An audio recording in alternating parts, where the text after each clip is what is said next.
Welcome to JS dairy treasure.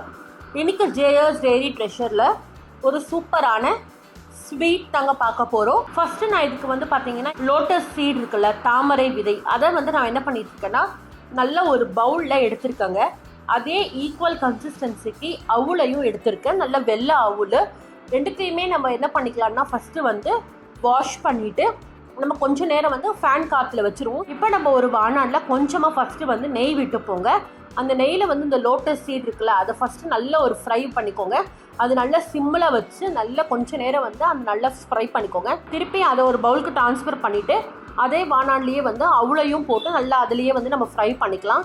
இப்போ ரெண்டுத்தையும் ஓரமாக எடுத்து வச்சிடலாங்க. இப்போ ஒரு வாணலில் ஃபஸ்ட்டு நம்மளுக்கு தேவையான அளவுக்கு முந்திரி பருப்பையும் திராட்சையும் நெய் விட்டு நல்லா ஃப்ரை பண்ணிக்கலாம். இதை நம்ம மிக்சியில் ஜாரில் போட்டு நான் அரைச்சிக்க போகிறேன் இன்றைக்கி. இந்த அவுளையும் இன்றைக்கி இந்த லோட்டஸ் சீட் வறுத்தரையும். ஸோ அந்த பவுடரை நான் இப்போ இந்த வாணலில் போடுறேங்க.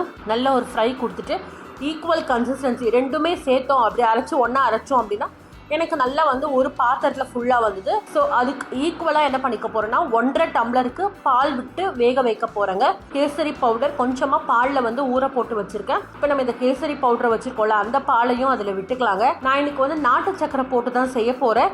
ஸோ நான் கரெக்டாக எந்த பவுலில் எனக்கு ஃபுல்லாக அரைச்சிக்கு அப்புறம் கிடச்சிதோ அதே பவுல்லையே நாட்டு சர்க்கரையை கரெக்டாக ஈக்குவல் ப்ரப்போர்ஷனேட்க்கு போட்டு விட போகிறேங்க. ஏலக்காய் பொடி பண்ணிக்க போகிறேன். அதையும் வாசனைக்கு போட போகிறேன். அதுக்கப்புறம் நான் என்ன பண்ணிக்க போகிறேன்னா கடைசியில் இந்த முந்திரி பருப்பையும் திராட்சையும் போட்டு நல்லா சூப்பராக நம்மளுக்கு கேசரி ரெடி. நீங்களும் கண்டிப்பாக இதை ட்ரை பண்ணி பாருங்கள்.